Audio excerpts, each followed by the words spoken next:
faire soso. Tokomi wapi. Est-ce que moi si na économie na ye akoki pe kopesa mobali mbongo pour aya kodoter?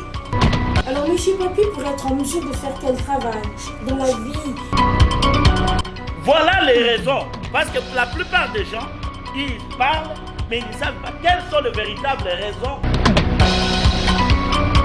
Voilà tout pour les sommaires. Mesdames, messieurs, bienvenue à cette revue de presse.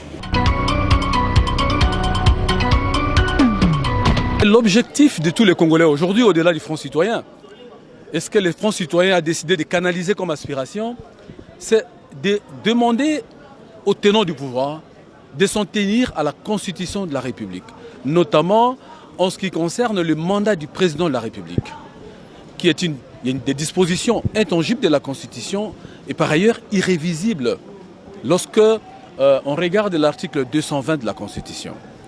Ce que nous sommes venus dire aussi, c'est que l'alternance démocratique est le choix fait par les peuples congolais. Et l'alternance démocratique doit être démise le 27 novembre 2016.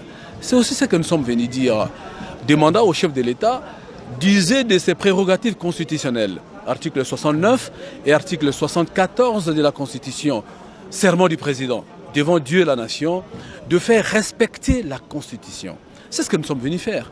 Nous sommes aussi venus dire aux Congolais que leur constitution doit être protégée par eux-mêmes et qu'aucun individu ou groupe d'individus ne puisse prendre le pouvoir en violation de la Constitution ou les conserver en violation de la même Constitution.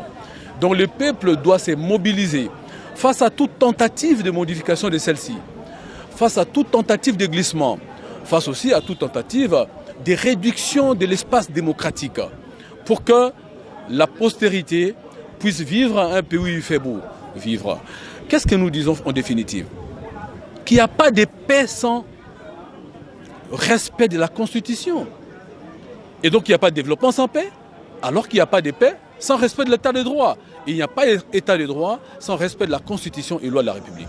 Voilà. Mais la CENI vous dit clairement qu'il y a une difficulté pour aller à la 2016 par rapport à beaucoup de contraintes financières, logistiques, techniques. Et face à ces blocages, que faire et devant les processus? Mais tout le monde sait que toutes les institutions de la République sont ligotées par la volonté d'un individu. Il s'appelle le président de la République. C'est ce qu'il veut qu'il se fait. Et donc, comme il n'a pas voulu que la CENI soit libérée, tant qu'il n'a pas voulu que le Parlement soit libéré, tant qu'il n'a pas voulu que le gouvernement soit libéré, que les cours et tribunaux soient libérés, ces institutions restent prisonnières de la volonté d'un individu qui fait se pérenniser au pouvoir. Donc poser la question en termes de la CENI, c'est très mal poser la question parce que la réponse ne se trouve pas là-bas. Le chef de l'État doit libérer la démocratie. Le chef de l'État doit libérer les institutions. Il doit libérer en particulier la CENI. Parce que qu'est-ce qui l'empêche à la CENI aujourd'hui de pouvoir lancer l'opération fiabilisation du fichier électoral? Rien du tout. Alors pourquoi la CENI ne le fait pas? Parce que d'ailleurs vous avez suivi le président de la République qui annonce même le calendrier. Ce n'est pas sa mission. L'article 211 de la Constitution donne à la CENI le pouvoir d'enrôler et d'organiser les élections. Et par ailleurs, la CENI est dite indépendante et neutre. Alors qui vient s'interférer? Je crois qu'ici, et je répète, aujourd'hui, le président de la République doit libérer les institutions.